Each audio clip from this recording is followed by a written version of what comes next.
Përshëndetje shikues të nderuar, jeni me edicionin e lajmeve të orës 11 në Radio Televizionin e Kosovës. Një ngjarje e rëndë tragjike ka ndodhur ditën e djeshme në Prishtinë, ku një vajzë 26 vjeçe ka rënë nga kati i 7 i një ndërtese. Sipas njoftimit të policisë, një person është arrestuar në cilësinë të dyshuarit në veprën shtytje dhe ndihmë në vetvrasje. Me vendim të prokurorit, trupi i pajeti viktimës është dërguar në Institutin e Mjekësisë Ligjore për obduksion, ndërsa i dyshuari është dërguar në mbajtje.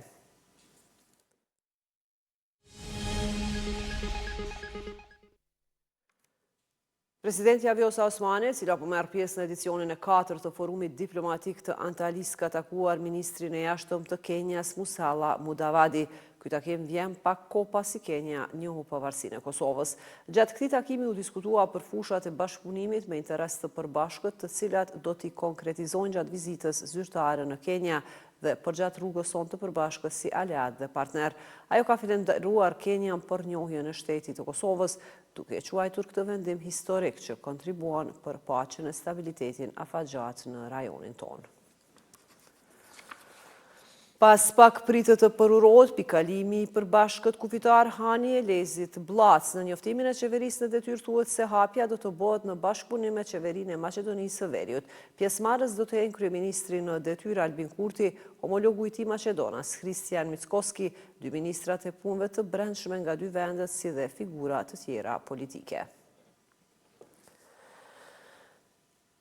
Po vazhdon regjistrimi i deputetëve të rinj të Kuvendit të Kosovës. Një procedurë të tillë të hënën do ta kryejnë deputetët e koalicionit AAK-Nisma dhe ata nga radhët e pakicave, ndërkohë tashmë janë regjistruar deputetët e VV-s, ata të PDK-s dhe LDK-s.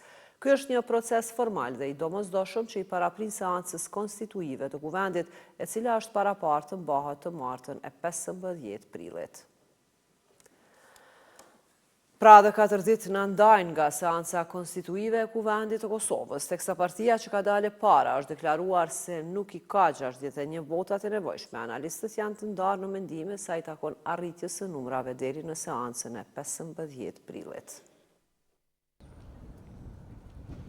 Nevoja për përfshirjen e një partie shqiptare në koalicion për formimin e qeverisë së re të vendit u pranua këtë javë nga numri 2 i lëvizjes vetëvendosje Glauko Njufca. Refuzimi që Abdi Gjiku i bëri Kurtit, por edhe qëndrimi i dy partive të tjera, PDK dhe AAK, se nuk bëjnë kurfar marrëveshje me partin fituese, është rezultati gjuhës së përdorur gjatë fushatës së ditës së zgjedhjeve, thot njosja e zhvillimeve politike Besa Luzha. Ai gabimi do të thotë që kanë bërë me njerë ditën e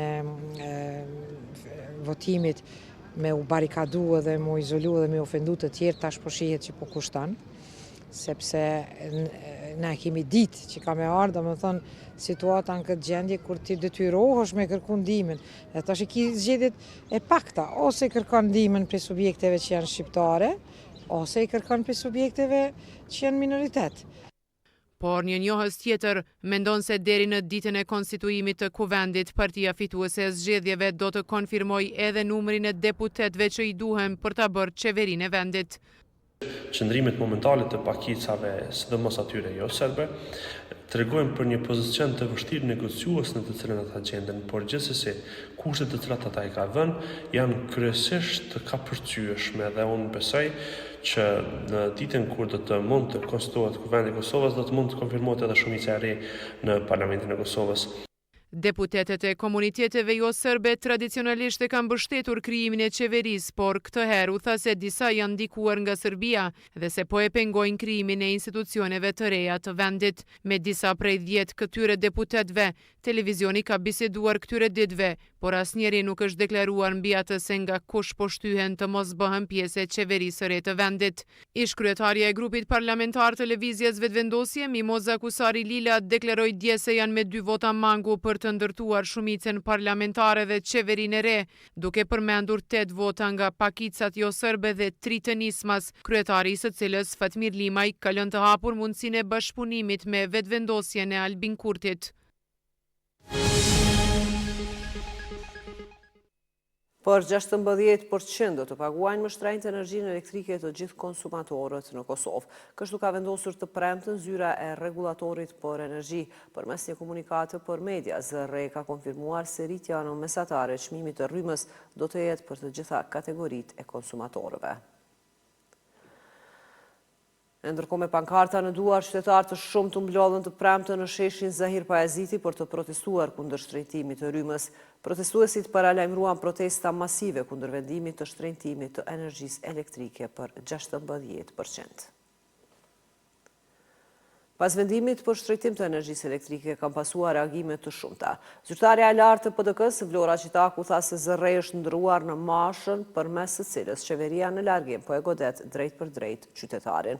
Ndërsa zyrtarja e lartë e LDK-s Hykmete Bajrami tha se vendimi i fundit i ZRE-s me bekimin e qeverisë për të rritur çmimin e energjisë elektrike për 16% është i papranueshëm. Edhe kreu i AK-s, Ramush Haradinaj, ka thënë se vendimi i ZRE-s për rritjen e çmimit të rrymës është një tjetër goditje për qytetarët e Kosovës dhe një favor i hapur për klikën mafioze energjetike të instaluar nga kjo qeveri. Policia e Kosovës ka njoftuar se është gjetur një tende improvizuar me bim kanabisi të mbjella në fshatin Soçanic të Leposavicit. Gjatë kontrollit të policisë në shtëpinë të dyshuarit është gjetur dhe konfiskuar një tende improvizuar me një lam elektrike nga një pomp ujë, një kuti plastike me disa bim të mbjella me kanabis dhe sasi e substancave të dyshuara e llojit marihuanë.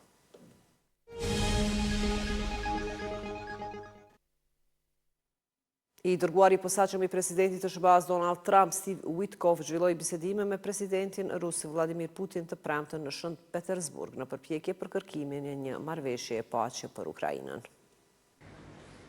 Presidenti rus Vladimir Putin u shfaq në televizionin shtetëror duke përshëndetur Witkoff në bibliotekën presidenciale të Shën Petersburgut në fillim të negociatave dhe agjencitë shtetërore të lajmeve më vonë thanë se bisedimet zgjatën më shumë se 4 orë. Megjithatë, bisedimet vinë në një kohë kur dialogu SBA-Rusi, që synon arritjen e një anëpushime përpara një marrëveshje të mundshme paqe për t'i dhënë fund luftës në Ukrainë, duket se ka ngecur për shkak të mosmarrëveshjeve rreth kushteve për një pauzë të plotë të armiqësive.